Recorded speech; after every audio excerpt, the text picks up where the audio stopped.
Email Manager templates. First thing we're going to do is go to Corporate Content, Email Manager. You will see the list of your current templates that are there. We're going to start with building a template.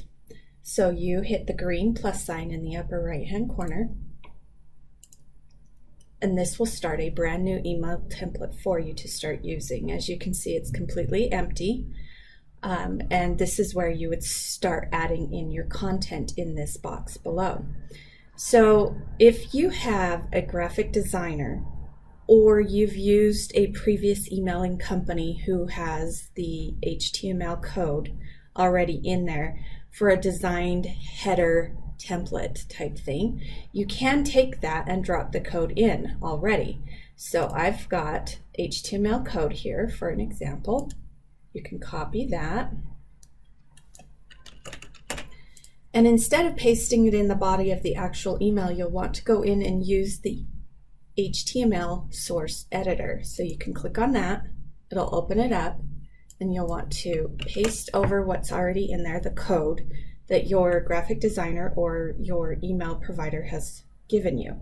And then you click update. As you can see, this code that they have provided me has a header image, a watermark in the background of the body, a bottom image, and then a footer. Now, I always ask my graphic designers or whoever's providing me the HTML code to put some sort of special symbol where I would start adding text. So that determines it will fall between the header and the bottom of the email template images. So your words would go in the middle. Now, once you've got this done, you can go ahead and just type out the email that you want it to say.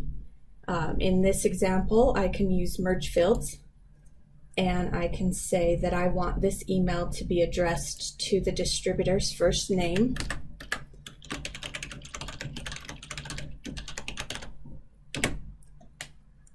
there are a lot of different merge fields that you can use, and in this one I'm just going to pretend that this is a new order.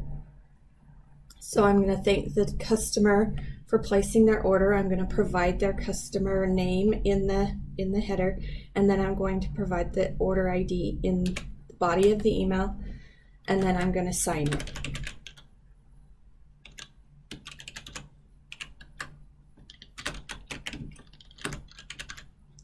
Now I can make it just that simple, or I can dress it up. If you wanted to dress it up, for example, you can build something in a Word doc first and then have it changed in the Word doc and then paste it into the email itself.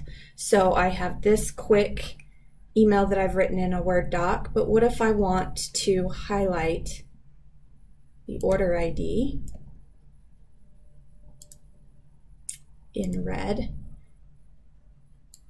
and the total in red? So they have the order and their total in red. I can then copy this and just paste it over what I have written in here. And of course I would take these and make them merge fields if that's what I wanted to do. That's my intention, is making those red is to bring in the merge data. And this as well, this would be a merge data instead. So this would be their first name.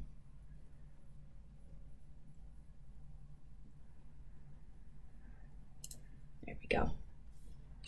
So that's how you can edit within the email itself. If you wanted to edit within the HTML source code, you could as well.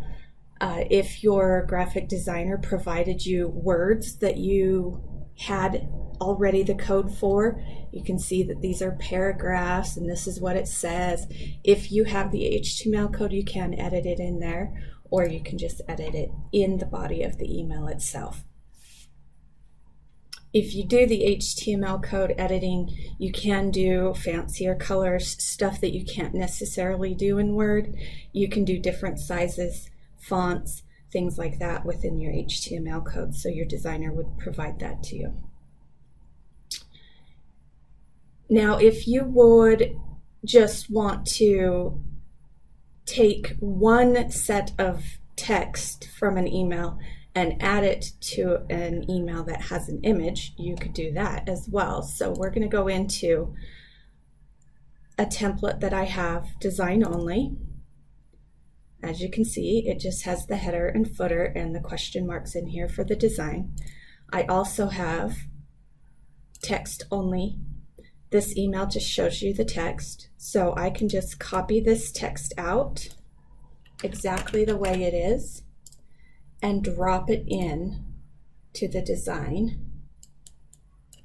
just like that. And now your email is longer, fancier, and has all of your fields of merge fields in there.